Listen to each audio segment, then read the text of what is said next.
Hello everyone. तो आज हम स्टार्ट कर रहे हैं first topic of twelfth class chemistry, that is solid state. तो सॉलिड स्टेट पढ़ने की ज़रूरत क्या है? देखो, टॉपिक छोड़ के अगर हम एक जनरल कुछ 3-4 क्वेश्चंस पे ऐसे थोड़ी डिस्कशन करें कि फर्स्ट, जैसे यहाँ आपके सामने एक इमेज मैंने ड्रॉ की है, काफ़ी सारी रिंग्स यहाँ पर बनी हुई हैं, ठीक है। कुछ गोल्डन कलर है, कुछ रोज़ गोल्ड कलर है, एक वाइट गोल्ड है, येलो गोल्ड है, ठीक है। अलग अलग कलर की गोल्ड की रिंग्स हैं ये। तो क्या आपको पता है कि गोल्ड का जो कलर है वो ऐसा डिफरेंट क्यों आ रहा है इन केसेस में? ये सारी रिंग्स में जो मेन मेटल है वो गोल्ड है, पर गोल्ड का ये कलर किस तरह से हमने चेंज किया कि इन दो रिंग्स का डिफरेंट है, यहाँ डिफरेंट है, धीरे धीरे चेंज होता जा रहा है, यहाँ पर वाइट गोल्ड बन जा रहा है, ठीक है। या सेकंड पिक्चर की बात करें तो इसमें ये जो कॉइन दिया गया है 1964 का, इसमें 7.33% कॉपर है और 91.67% गोल्ड है, ठीक है। फिर अगर हम चीज़ों की बात करें तो पिगमेंट्स, जो आप कलर्स यूज़ करते हैं, ठीक है, होली में, तो वो जो पिगमेंट्स हैं या कलर जो हैं उनका पर्टिकुलर कलर कैसे आया, उनका स्ट्रक्चर क्या है। ग्लास की बात करें तो ग्लास का स्ट्रक्चर कैसा है, उसकी प्रॉपर्टीज़ कैसी हैं। क्रिस्टल्स जो आप यूज़ करते हैं डेकोरेशन के लिए यूज़ करते हैं, एज ए ज्वेलरी यूज़ करते हैं, तो क्रिस्टल्स के जो स्ट्रक्चर्स हैं उनमें ऐसा क्या होता है जिसकी वजह से ये इतने अट्रैक्टिव लगते हैं। तो किसी भी चीज़ की प्रॉपर्टी उसके स्ट्रक्चर पे डिपेंड करती है, ठीक है, कि स्ट्रक्चर किसी भी चीज़ का कैसा है। बेसिकली किसकी, हम सॉलिड की बात कर रहे हैं, क्योंकि लिक्विड का अपना कोई खास स्ट्रक्चर नहीं होता, मॉलिक्यूल्स का होता है, ठीक है, पर लिक्विड का एज अ होल कोई स्ट्रक्चर नहीं होता। तो सॉलिड में हमने देखा है कि कार्बन की ही एक फॉर्म है डायमंड और कार्बन की ही एक फॉर्म है ग्रेफाइट। तो ग्रेफाइट इलेक्ट्रिसिटी कंडक्ट करता है जबकि डायमंड नहीं करता। ग्रेफाइट ब्रिटल है, बड़े इजीली टूट जाता है, पर diamond is the hardest substance known, ठीक है। तो ऐसा क्या है उनमें डिफरेंस कि कार्बन होते हुए भी एक बहुत इजीली ब्रेक कर जाता है ग्रेफाइट, जबकि डायमंड हार्डेस्ट सब्सटेंस है। तो ये सारा का सारा जो एक्सप्लेनेशन है ये अल्टीमेटली आता है उसके स्ट्रक्चर के ऊपर, कि स्ट्रक्चर कैसा है, किस तरह से एटम्स एक दूसरे के साथ पैक हुए हैं, अरेंज हुए हैं।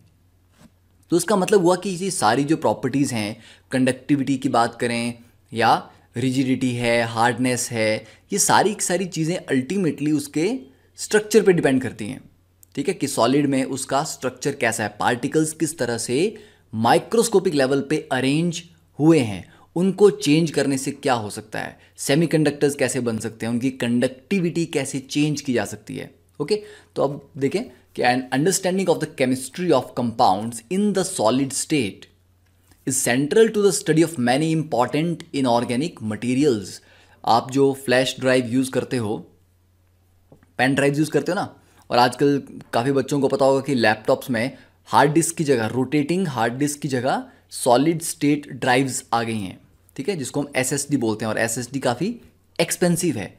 सॉलिड स्टेट ड्राइव मतलब इसमें कोई मूविंग कंपोनेंट नहीं है, पेन ड्राइव्स में अंदर कोई मूविंग कंपोनेंट नहीं होता, फ्लैश ड्राइव्स को बोलते हैं।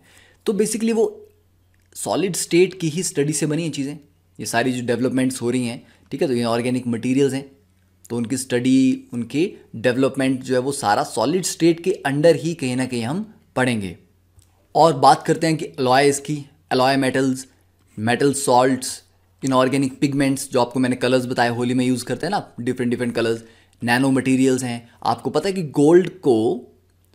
गोल्ड नॉर्मली आपको कैसा दिखता है, येलो कलर का दिखता है, ठीक है। अगर गोल्ड के पार्टिकल को बहुत छोटा तोड़ दिया जाए नैनो मीटर की रेंज में, ठीक है, कि 10⁻⁻⁹ मीटर की रेंज में अगर गोल्ड का पार्टिकल का साइज हो तो गोल्ड ब्लैक दिखाई देता है। तो मतलब जो कलर है वो भी अल्टीमेटली किस पे डिपेंड कर रहा है, उसके पार्टिकल के साइज पे, ठीक है। तो नैनो मटेरियल्स की प्रॉपर्टीज़ कैसी हैं, इतने छोटे पार्टिकल्स की प्रॉपर्टीज़ में क्या डिफरेंस आ जाता है, जियोलाइट्स होते हैं। तो इन सारी चीज़ों को स्टडी करने के लिए हमें सॉलिड स्टेट का एक अच्छा नॉलेज होना ज़रूरी है। तो कल को आप, हो सकता है साइंस ऑप्ट करें ना करें, पर अगर आप करेंगे और आप इन फील्ड्स में कहीं भी जाते हैं तो आपको बेसिक सॉलिड स्टेट की जो इन्फॉर्मेशन है, थ्योरीज हैं, उनके बारे में आइडिया होना ज़रूरी है। और बाकी बोर्ड एग्जाम में नंबर लेने के लिए तो डेफिनेटली होना ज़रूरी है। ओके, तो क्वेश्चन आता है कि हाउ डू पार्टिकल्स, चाहे वो एटम्स हों, आयन्स हों या मॉलिक्यूल्स हों, पैक टुगेदर इन क्रिस्टल्स, कि क्रिस्टल्स में पार्टिकल्स किस तरह से पैक होते हैं, किस तरह से अरेंज होते हैं। फिर how the properties are related to structure, कि स्ट्रक्चर और प्रॉपर्टीज के बीच में क्या कनेक्शन है।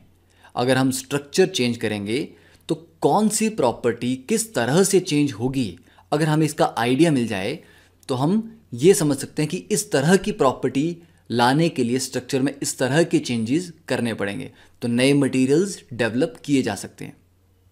ठीक है, तो connect correlation between structure and properties helps us in discovering new solid materials with desired properties, जो कि रिसर्च के लिए बहुत ज़्यादा ज़रूरी है। ठीक है ना। अब देखते हैं नेक्स्ट इज कि सॉलिड्स। अब सॉलिड्स की बात हो रही है तो सॉलिड्स की बेसिक प्रॉपर्टीज या कैरेक्टरिस्टिक क्या होती हैं जो उनको डिफाइन करती हैं। तो solid they have definite mass, volume and shape. Mass उनका फिक्स होता है, वॉल्यूम फिक्स होती है और शेप भी फिक्स होती है। उनके बीच में intermolecular distances are short. Molecules बहुत क्लोज या एटम्स बहुत क्लोजली पैक्ड होते हैं तो उनके बीच में जो डिस्टेंस है वो बहुत कम होता है। ठीक है, इस तरह से बिल्कुल क्लोजली पैक्ड होते हैं। ठीक है, then intermolecular forces are strong. क्योंकि मॉलिक्यूल्स काफ़ी क्लोज हैं एक दूसरे से तो उनके बीच में जो अट्रैक्टिव फोर्सेज हैं वो भी काफ़ी स्ट्रॉन्ग हैं। Constituent particles have fix position. अब सॉलिड स्टेट में जो काइनेटिक एनर्जी है मॉलिक्यूल्स की वो उतनी ज़्यादा नहीं होती, इसलिए वो अपनी पोजीशन से, constituent particles have fix positions, मतलब काइनेटिक एनर्जी जो पार्टिकल्स की है वो ज़्यादा नहीं होती, तो मतलब वो अपनी पोजीशन पे वाइब्रेट कर सकते हैं, ऑसिलेट कर सकते हैं, पर अपनी पोजीशन छोड़ के कहीं नहीं जा सकते। ठीक है, तो उनकी फिक्स पोजीशन होती हैं और अपनी पोजीशन के अबाउट वो ऑसिलेट कर सकते हैं। देन इनकम्प्रेसिबल, आप पत्थर को कंप्रेस कर सकते हो क्या? नहीं। ठीक है, और रिजिड होते हैं, अपनी शेप को मेंटेन करते हैं। तो these are some characteristic properties of the solid state. Okay, so you can now pause the video and note these down. Next is the comparison of states of matter, के different states of matter को अगर हम compare करें कि gases की properties liquids की और solids की कैसे डिफरेंट होती हैं। तो नेचर की बात करते हैं पहले।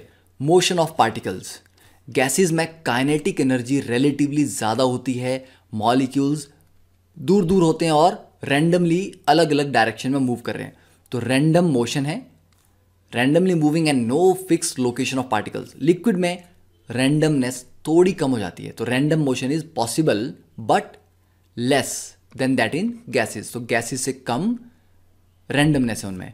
सॉलिड्स में रैंडमनेस और कम हो जाती है, अट्रैक्टिव फोर्सेस ज़्यादा स्ट्रांग है, तो पार्टिकल्स की पोजीशन फिक्स होती है और वो सिर्फ वाइब्रेट कर सकते हैं। फिर फोर्सेस बिटवीन पार्टिकल्स, गैस में पार्टिकल दूर दूर होते हैं, बहुत दूर होंगे तो उनके बीच में अट्रैक्टिव फोर्सेस क्या होंगी? Almost negligible. तो फोर्सेस ऑफ अट्रैक्शन आर, आप बोल सकते हैं कि बहुत कम है या निग्लिजिबल है। लिक्विड्स में पार्टिकल फिर थोड़े क्लोज आ जाते हैं, क्लोज आने से उनके बीच में जो अट्रैक्टिव फोर्सेस हैं या फोर्सेस हैं वो इंटरमीडिएट होती हैं, ना बहुत स्ट्रांग होती हैं ना बहुत वीक होती हैं। सॉलिड्स में बहुत ज़्यादा क्लोज होते हैं पार्टिकल्स, तो उनके बीच में स्ट्रांग इंटर पार्टिकल अट्रैक्शन होती है।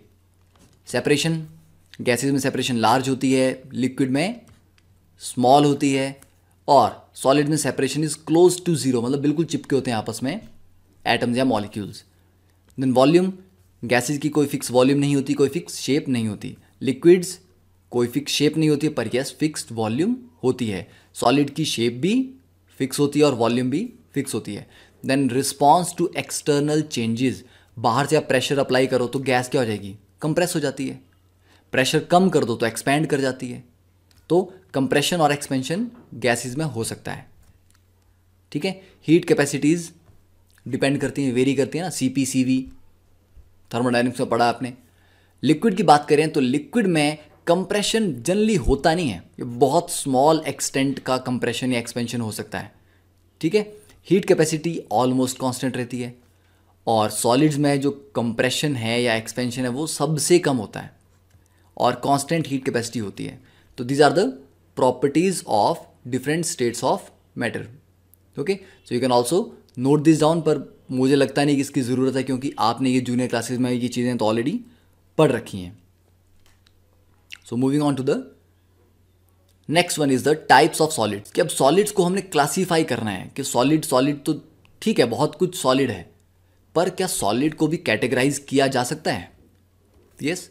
तो ब्रॉडली अगर हम सॉलिड्स को डिवाइड करना चाहें तो मेनली दो टाइप्स में उनको क्लासीफाई करते हैं। One is crystalline solids, crystalline solids को ट्रू सॉलिड्स भी कहा जाता है, और दूसरे होते हैं एमरफस सॉलिड्स। ठीक है, देखो अब ये जो क्लासिफिकेशन की हमने कि क्रिस्टलिन कहा और एक को अमरफस कहा, this is done on the basis of nature of order present in the arrangement of their constituent particles, कि उनके कॉन्स्टिट्यूएंट पार्टिकल्स में किस तरह का ऑर्डर है, मतलब पार्टिकल्स एक पर्टिकुलर तरीके से अरेंज्ड हैं या नहीं है। ठीक है, तो कोई ऑर्डर है भी कि नहीं। अब जैसे कि आपके सामने ये दो डायग्राम दिए गए हैं, ठीक है, तो this first diagram is of quartz crystalline, दोनों ही क्वार्ट्स के हैं, पर पहला जो क्वार्ट्स है वो क्रिस्टलिन फॉर्म में है और दूसरा जो क्वार्ट्स है वो ग्लास है। तो क्रिस्टलिन फॉर्म में हम यहाँ पर ऑब्जर्व कर सकते हैं कि जो अरेंजमेंट है ये सिस्टमेटिक है, इसी तरह का अरेंजमेंट नेक्स्ट है, उसके आगे भी कुछ उसी तरह का रिंग है, मतलब सिलिकॉन डाइऑक्साइड। ठीक है, क्वार्ट्ज इज बेसिकली SiO2। तो सिलिकॉन डाइऑक्साइड के मॉलिक्यूल्स एक दूसरे के साथ एक पर्टिकुलर ऑर्डर में कनेक्टेड हैं, तो यहाँ पर ऑर्डर है। तो क्रिस्टलिन सब्सटेंस में ऑर्डर होता है, पार्टिकल्स एक पर्टिकुलर तरीके से अरेंज होते हैं। पर एमरफस में कोई ऑर्डर नहीं होता, पार्टिकल जैसे तैसे टेढ़े मेढ़े लगे हैं, इनमें कोई ऑर्डर नहीं है इनके अरेंजमेंट में। तो पार्टिकल्स के अरेंजमेंट का ऑर्डर कैसा है उसके बेस पे हम बताते हैं कि कोई क्रिस्टलिन सॉलिड कहलाएगा या एमरफस सॉलिड होगा। तो एमरफस सॉलिड्स को ट्रू सॉलिड नहीं मानते, क्रिस्टलिन सॉलिड को ट्रू सॉलिड मानते हैं। ठीक है, एमरफस सॉलिड्स को हम सुपर कूल्ड लिक्विड भी बोलते हैं। ठीक है, तो इसको नोट डाउन कर सकते हैं, टाइप्स ऑफ सॉलिड्स। ओके, तो अब नेक्स्ट मूव करते हैं थर्ड डायग्राम पे। देखो थर्ड डायग्राम में क्या, यहाँ पर क्या है, यहाँ भी ऑर्डर पर्टिकुलर है ना, ये जो बड़े वाले सर्कल्स हैं ये एक पर्टिकुलर ऑर्डर में एक पर्टिकुलर डिस्टेंस पे लगे हुए हैं। तो ये किस तरह का सॉलिड है? क्रिस्टलिन। ठीक है, अब क्रिस्टलिन में अगर हम वर्टिकल गए, जैसे यहाँ पे हम B से एक वर्टिकल जा रहे हैं, तो वर्टिकल जाने पे मेरे को ये एटम लेफ्ट साइड में मिल रहा है, ये एटम राइट में मिल रहे हैं। पर जब आप एंगल पे जा रहे हो तब ऐसा नहीं है, लेफ्ट और राइट में अलग अलग चीज़ें, मतलब एक पर्टिकुलर डायरेक्शन में एक तरह का ट्रेंड है पर दूसरी डायरेक्शन में वैसा ट्रेंड है, ऐसा ज़रूरी नहीं है। ठीक है, अगर मैं यहाँ से यहाँ जाऊँ तो मुझे ये जो बड़े वाले एटम्स हैं ये मिल रहे हैं इस लाइन पे, ओके, पर वर्टिकल में अगर इस लाइन पे जाएंगे हम तो ये एटम्स नहीं मिल रहे। तो मतलब एक पर्टिकुलर डायरेक्शन में जो ऑर्डर है वो फिक्स है, पर दूसरी डायरेक्शन में भी वैसा ही ऑर्डर होगा, ऐसी कोई गारंटी नहीं है। ठीक है, इससे क्या फ़र्क पड़ेगा ये भी हम अभी स्टडी करेंगे। तो एमरफस और क्रिस्टलिन के बीच में देखो ये जो दो diagram these are from NCERT, तो आप डायरेक्टली उसको NCERT से भी समझ सकते हो। तो प्रॉपर्टीज़ को जब हम डिस्कस करेंगे इनकी, तो उससे हमें पता लगेगा कि एग्जैक्ट डिफरेंस क्या है क्रिस्टलिन और एमरफस में।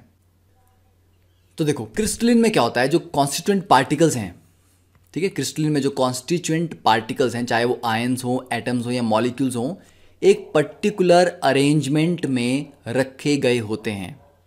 ठीक है, तो शेप उनकी कैसी होगी? डेफिनिट कैरेक्टरिस्टिक ज्योमेट्रिकल शेप, एक पर्टिकुलर ज्योमेट्रिकल शेप है क्योंकि अरेंजमेंट फिक्स है। एमरफस में कैसी भी शेप हो सकती है क्योंकि कोई फिक्स अरेंजमेंट नहीं है पार्टिकल्स का। मेल्टिंग पॉइंट की बात करते हो तो क्रिस्टलिन सॉलिड का एक शार्प मेल्टिंग पॉइंट होता है। ऐसा नहीं है कि एक पर्टिकुलर टेम्परेचर पे मेल्टिंग, ऐसा नहीं है कि एक पर्टिकुलर टेम्परेचर पे मेल्टिंग स्टार्ट हुई और मान लो 20 डिग्री सेल्सियस में, मान लो 200 डिग्री सेल्सियस पे मेल्टिंग स्टार्ट हुई और 210 220 तक मेल्टिंग ही चली हुई है। मेल्टिंग पॉइंट फिक्स होगा।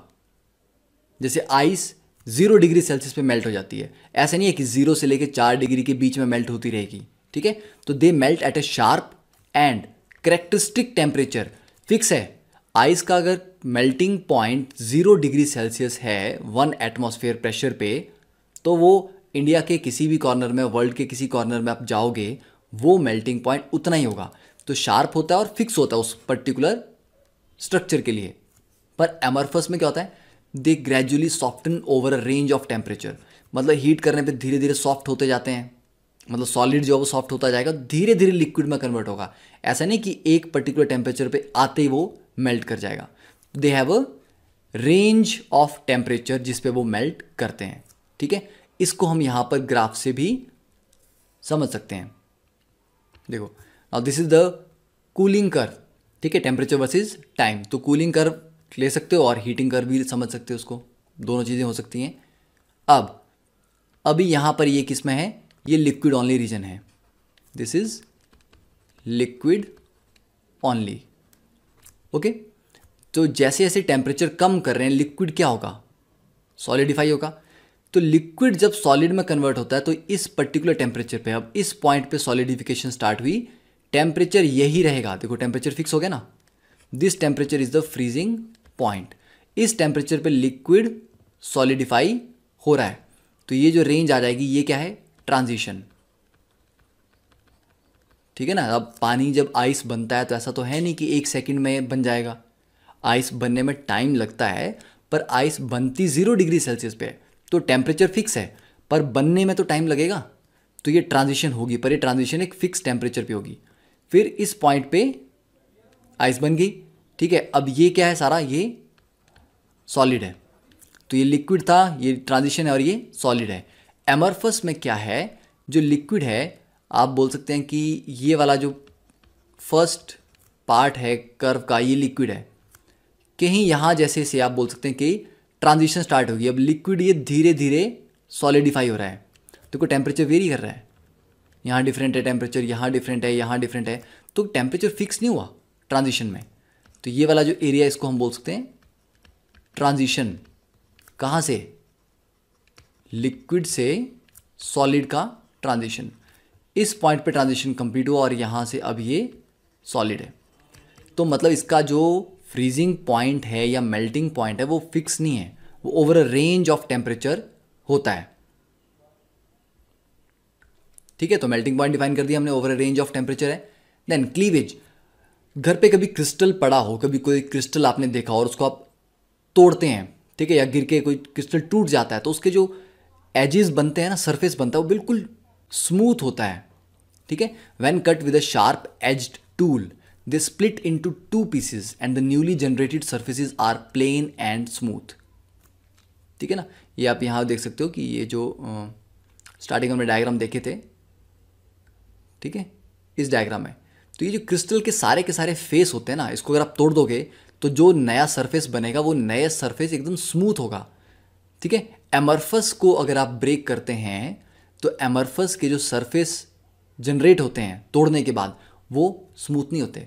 तो एमरफस के केस में when cut with a sharp edge tool they cut into 2 pieces with irregular surfaces, जबकि क्रिस्टलिन में surfaces are plane and smooth.